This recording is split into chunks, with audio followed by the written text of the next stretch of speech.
Kalau secara materi atau materi pokok dari geografinya itu nggak ada bedanya, Mas. Itu untuk mata kuliahnya sama aja gitu. Jadi pembekalan secara profesional ilmu kegeografiannya nggak akan ada bedanya di kampus manapun, di universitas manapun. Ketika geografi budaya, seluruh kampus juga ada geografi budaya.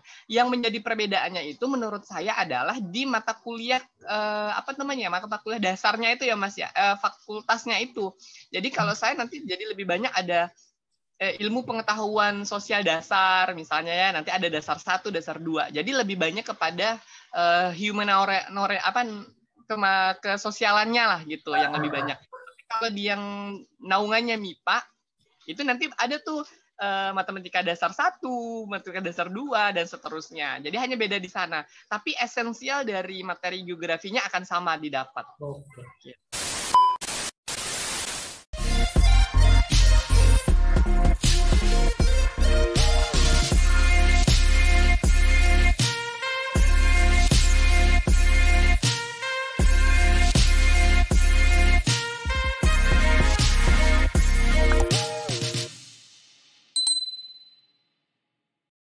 Ini Bang, kalau Bang Aga kan dari jurusan IPS, kemudian masuk ke geografi gitu. Nah, sekarang tuh bisa nggak ya yang dari jurusan IPA masuk ke geografi? Oh, bisa banget. Ya, ya. Seperti yang saya bilang tadi, bisa banget. Jadi geografi itu nggak pandang dia dari mana. Karena geografi itu membutuhkan pengetahuan IPA dan pengetahuan IPS. Dulu, Mas Fijar, zaman saya, angkatan saya itu, geografi itu hanya berada di kelas 1 saja, Mas, sampai kelas 2. Di kelas 3 udah nggak ada geografi tuh waktu SMA. Dia antropolog, gitu ya. Jadi sebenarnya kami pada waktu itu, angkatan saya itu, dekade waktu itu agak kehilangan geografi itu 1 tahun gitu Mas gitu. Jadi mau dari mana aja bisa aja, bahkan kata saya dari SMK juga sepertinya bisa selama dia bisa mampu untuk mengejar ketertinggalan materi itu gitu Mas Fijar. Jadi pada waktu perkuliahan itu di semester awal itu Mas ya, yang anak-anak yang dari IPA ini berusaha untuk mengejar pengetahuan sosialnya. Iya. Begitu juga anak-anak yang dari sosial berusaha juga untuk mengejar pengetahuan IPA-nya. Jadi kita teaching each other lah ya, learning each other. Jadi saling menjadi guru, saling juga menjadi pembelajar gitu. Well. Dulu waktu daftar di jurusan pendidikan geografi ini, Bang Aga itu pakai masuk jurusan apa ya? Melalui jurusan apa gitu? Oh ininya, mau masuk tesnya itu. Dulu Iya, namanya SPMB. Kalau SPMB sekarang ya? itu SNPTN ya, Oh yang iya. kita tes se-Indonesia barengan itu loh. Oh iya benar-benar. Sekarang SNMPTN sama Iya. SBMPTN. Bener, dulu tuh nggak ada jalur PMDK tuh nggak nyampe sampai saya. Maklum saya ini sekolah yang di ujung negeri di teras negara, yang ke negara tetangga jauh lebih dekat daripada ke ibu kota provinsi. Oke. Gitu. Jadi dulu seleksinya itu kalau sekarang setara sama SNMPTN gitu ya. Bukan jalur Bener. kerjasama. Biasanya kan ada tuh jalur kerjasama daerah sama Oh universitas iya, tertentu. ya Nggak. nggak pakai jalur itu. Kalau nggak salah pada waktu itu jalur yang kerjasama itu hanya jurusan PGSD sama SLB, dan itu pun di daerah Kaltim kalau tidak salah saya pada waktu itu, karena saya kebetulan satu kos dengan deket sama mereka ini gitu. Kebetulan untuk geografi nggak ada yang sistem kerjasama gitu Mas, dan PMDK juga nggak nyampe ke kita, hanya di daerah-daerah sekolah-sekolah Jawa aja yang ada PMDK gitu. Tapi ya alhamdulillah itu tadi jalan Allah, saya ikut tes ya lolos gitu Mas gitu. Dan tesnya saya nggak di Jawa Mas, di Kalbar ini tesnya. Oh gitu. Kira-kira prospek kerja nih dari jurusan pendidikan geografi ini bidang kerja yang bisa kita dapati nanti di kemudian hari itu apa sih gitu? Apa aja? Oke, kalau bicara prospek kerja, kalau pada waktu itu saya bicara tadi prospek kerja untuk guru geografi itu emang masih langka banget. Jadi pokoknya di Kalimantan Barat itu Mas, kalau ada guru geografi yang ASN yang benar-benar lulusan geografi itu pasti sudah dipastikan dia lulusan Jawa, bahkan bukan orang Kalimantan Barat. Gitu. Bisa dipastikan itu bukan orang Kalimantan Barat. Kalaupun itu memang orang Kalimantan Barat, pasti dia kuliahnya di tanah Jawa gitu, bukan di Kalbar. Nah, itu sangat terbuka pada waktu itu. Cuman bergesernya waktu kesininya gitu ya Mas ya, kan semakin banyak nih kompetitornya gitu, yang berkesempatan kuliah kan semakin banyak. Secara finansial mungkin semakin orang-orang semakin memprioritaskan pendidikan, kemudian secara finansial ada, kemudian negara juga sudah memfasilitasi berbagai macam beasiswa, sehingga kesempatan-kesempatan mereka untuk kuliah itu sangat besar sekali jalannya. Nah, sehingga ini juga menyebabkan ada kompetitor yang semakin banyak. Jadi kalau untuk arahnya menjadi ASN sebagai guru geografi itu memang harus struggling lah ya Mas ya. Kita harus berjuang dan segala macam gitu. Nah, kemudian yang kedua, namun pendidikan geografi ini menariknya Mas. Ini terbukti dengan teman-teman saya. Enggak semua yang lulusan dari pendidikan geografi itu bekerjanya sebagai guru geografi gitu Mas. Mereka itu banyak yang jadi konsultan gitu. Kemudian banyak banget nih Mas teman-teman saya yang jadi konsultan. Banyak banget. Pegang tender sana, tender sini gitu ya. Melalui CV dan segala macam itu banyak banget. Biasanya proyek-proyeknya apa ya, Bang? Oh, proyeknya banyak. Misalnya gini, teman saya misalnya dia ada yang pengen ambil langsung S2-nya atau dia memang pada satu S1 itu dia konsen kepada penginderaan jauh misalnya. Ataupun GIS yang jago-jago bikin peta, jago-jago itu semua gitu ya Mas ya. Nah, itu yang kepake Mas. Mereka misalnya nih ada satu provinsi satu kabupatennya sedang pengembangan daerah gitu. Dia pengen bangun rumah sakit, apapun itulah sarana-sarana publik misalnya, kan butuh konsultan ini untuk menentukan, misalnya mau bangun bangunan bupati misalnya, kantor-kantor bupati gitu kan. Nah, daerah ini hanya bisa berapa lantai nih? 3 lantai kah, 4 lantai kah gitu. Nah, ini kan butuh orang-orang geografi yang bisa menganalisis kondisi tanahnya, kondisi airnya, drainasenya, kemudian geologinya bagaimana, ketahanannya bagaimana. Nah, orang-orang konsultan ini. Kemudian yang jelas pemetaannya itu, Mas.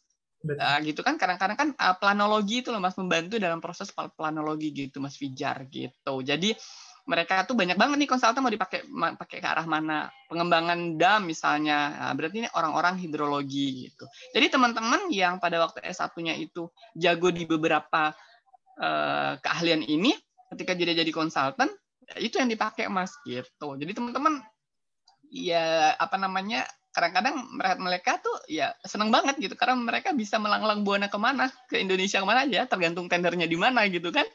Gitu. Ini teman-teman banyak Mas yang nggak bekerja sebagai guru geografi gitu karena dia sudah masuk dalam satu CV misalnya, atau mereka bikin sendiri kadang-kadang Mas gitu, kemudian dapat tender dan segala macam. Nah, itu barangkali kelebihannya. Jadi karena kita itu dibekali ilmu pedagogik sehingga mampu untuk berkomunikasi dengan baik gitu kan, kemudian secara keahlian itu mereka kuasai dengan baik. Jadi ketika mereka punya keahlian, kemudian mereka bisa mendeliver ke orang lain, jadi bisa kepake gitu. Itu menurut saya salah satu value dari pendidikan geografi gitu, yang dasarnya pendidikan. Kan banyak nih Mas Fijar, kadang-kadang nih ya kita ketemu orang dia nih pintar banget, tapi nggak bisa ngedeliver gitu, nggak bisa ngasih tahu karena mungkin kegagalan dalam berkomunikasi gitu ya. Bukan arti nggak bisa bicara, bukan itu sebenarnya, tapi bagaimana dia menyampaikannya dengan baik gitu. Kadang-kadang kegagalan di sana. Nah, kita nih yang background-nya ada pendidikannya, kita kan dilatih nih Mas Fijar kan untuk bagaimana caranya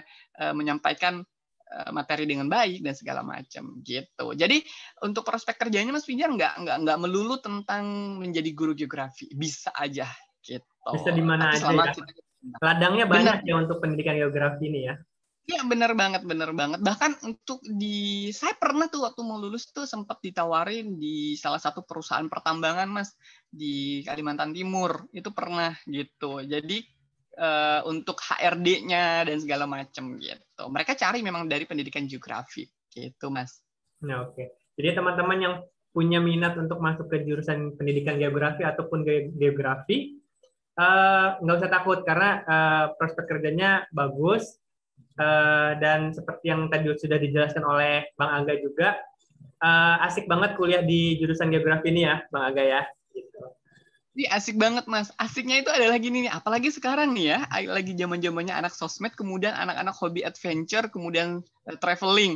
Geografi itu di tempat saya pada waktu itu di UPI itu Mas, itu saya bisa mengatakan 90% itu semuanya di lapangan. Kita banyak field trip.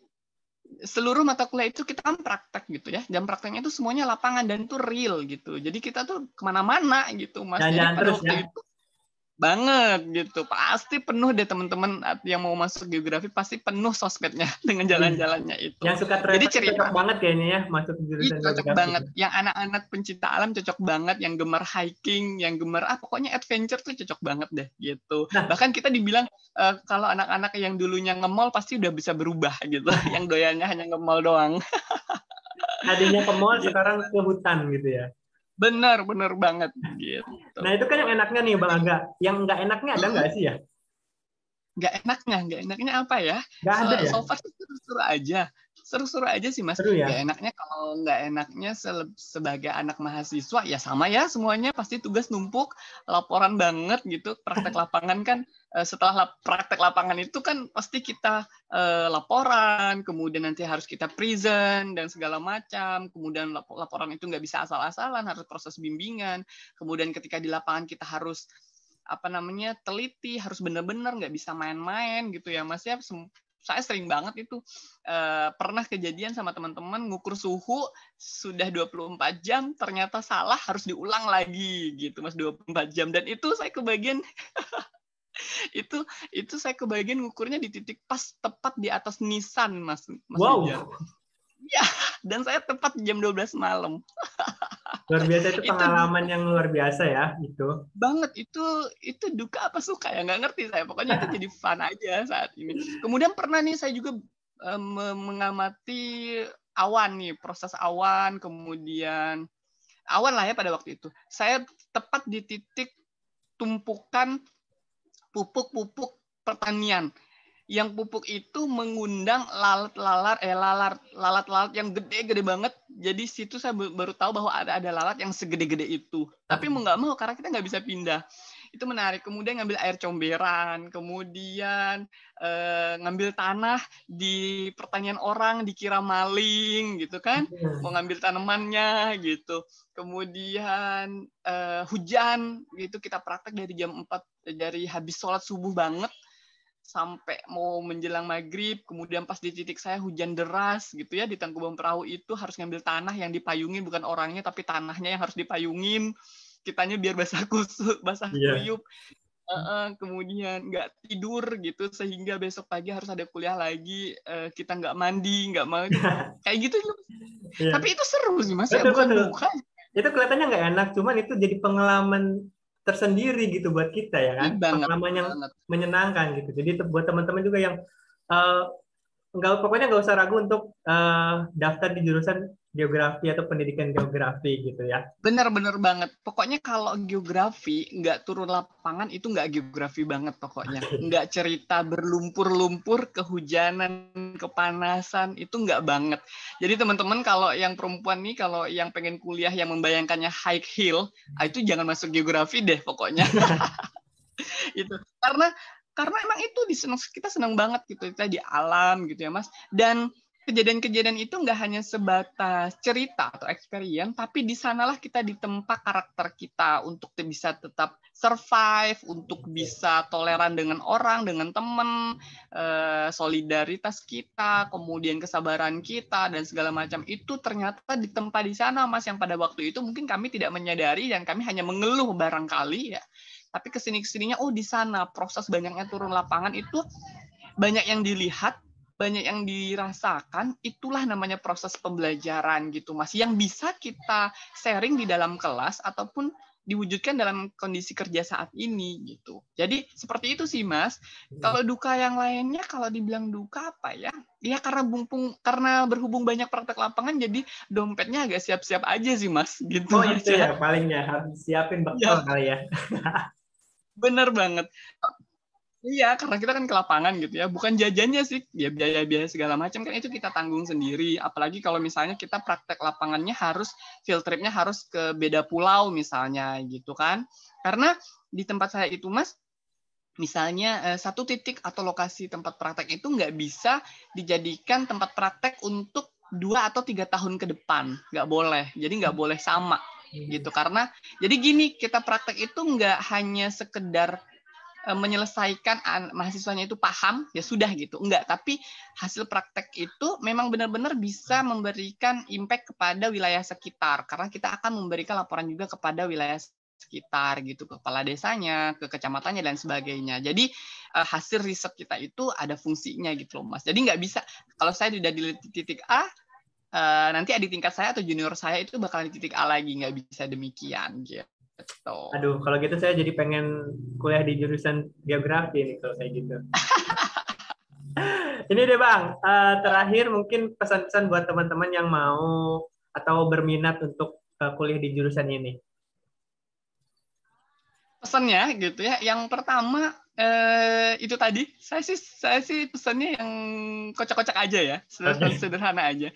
Jadi jangan ngarepin kalau masuk geografi itu bakalan high heel dan segala macam gitu ya, enggak gitu. Tapi bukan artinya ketika kita kuliah kita pakai sandal jepit, enggak. Jadi waktu pembelajaran di kelas ya kita normal seperti mahasiswa-mahasiswa lain yang pengen modis ya modis tetap dengan rule-nya. Tapi ketika di praktek lapangan kita nggak bisa kayak gitu. Jadi yang anak-anak mami, yang anak rumahan, yang anak manja gitu ya, wah itu dibuang-buang dulu deh ketika di lapangan. Karena di lapangan itu Mas banyak banget yang menempa kita untuk bisa mandiri, nggak manja, karena kan semuanya berhubung dengan alam, berhubungan dengan teman, dengan orang. Kita bakalan jarang banget ketemu hotel, jarang banget ketemu tempat tidur yang layak, bahkan seringnya itu Mas, bahkan kita itu pernah tidur di satu rumah yang baru dibangun, toiletnya ada, yang penting kan ada toiletnya ada, nggak ada pintunya. Jadi kita mandi buang air tuh bisa dilihat teman-teman, kita mandi bareng apa segala macam itu udah biasa Mas gitu. Itu jadi jangan pesannya ya nggak boleh manja, nggak boleh anak mami, nggak boleh nggak mau itu cerewet gitu, nggak boleh, harus menjadi pribadi yang tahan banting, yang survive itu. Kemudian harus bisa menyeimbangkan antara kalau biasanya kan kita ada organisasi juga ya, harus balance gitu aja sih Mas. Kemudian karena geografi ini membutuhkan dua sisi pengetahuan, kalau yang anak-anak sosial ya juga diperkuat nih, boleh nih baca-baca tentang sainsnya atau IPA-nya. Begitu juga sebaliknya gitu. Kemudian yang ketiga, ketika sudah ada di kampus sama teman nih harus benar-benar Mas, karena kita anak IPA ya harus belajar IPS kan sama mereka belajarnya. Begitu juga sebaliknya, misalnya begitu. Jadi saran saya kalau di pendidikan geografi karena banyak lapangan harus juga mempererat satu sama lain. Karena kita di lapangan itu banyak banget Mas emosi itu muncul gitu ya kan, karena panas, karena hujan, karena segala macam itu emosi beradu. Kalau kita gagal mengontrol emosi itu ya nggak jadi gitu. Kelompok kita dipertaruhkan, bahkan bukan hanya kelompok kita tapi bisa satu angkatan, bahkan 3 angkatan, karena kita beberapa kali akan pernah praktek barengan gitu. Jadi efeknya tuh domino banget gitu kalau kita nggak bisa kerja dengan baik. Seperti itu sih Mas. Tapi intinya fun banget. Pokoknya kalau anak-anak yang jago, yang seneng banget dengan traveling dan adventure ini ngena banget deh pokoknya. Gitu Mas. Wow, keren banget ya. Thank you banget loh Mas Aga atas sharing-sharingnya soal jurusan pendidikan geografi. Semoga apa yang kita obrolin ini bermanfaat ya buat teman-teman semua ya. Bisa jadi salah satu referensi buat mereka gitu. Benar banget. Semoga bisa jadi referensi sederhana mereka gitu ya, yang bingung-bingung nih, yang mau cari-cari jurusan apa gitu ya. Yang penting kalau dari saya sih pertama sih memang diupayakan dari hati sih Mas yang ngejalaninnya gitu. Ada diskusi dengan orang tua dan segala macam gitu. Banyak-banyak, salah satunya bisa lihat konten-konten yang seperti ini, konten-konten Mas Fijar ini gitu. Jadi kita bisa compare gitu. Jadi teman-teman sekarang itu yang mau masuk kuliah itu beruntung banget karena sumber referensi itu banyak banget. Jadi bisa tahu. Intinya gini kalau dari saya Mas, jangan sampai udah masuk kuliah di jurusan itu nanti 2 tahun berikutnya mandek gitu, nge-switch ke jurusan yang lain gitu ya. Bukan tidak boleh seperti itu, boleh-boleh saja gitu. Tapi ingat, sayang uangnya. Yang paling penting adalah sayang waktunya gitu. Ya, benar. Satu hari ketinggalan aja kita kan udah repot menurut saya ya gitu. Jadi waktu tuh yang nggak bisa banget dirubah. Jadi benar-benar dipikirkan matang-matang gitu. Jangan ikutan teman-teman, jangan ikut teman pokoknya. Ya, benar banget Bang. Itu juga salah satu yang membuat saya terdorong untuk membuat konten-konten seperti ini. Semoga teman-teman bisa referensinya gitu kan. dan tidak Betul salah banget. pilih gitu. Oke, Bang, Iya. terima kasih banyak sekali lagi. Semoga kita bisa Oke. dipertemukan di kesempatan yang selanjutnya. Terima kasih juga teman-teman yang udah nonton. Sampai jumpa di video selanjutnya. Bye-bye. Oke, thank you. Salam.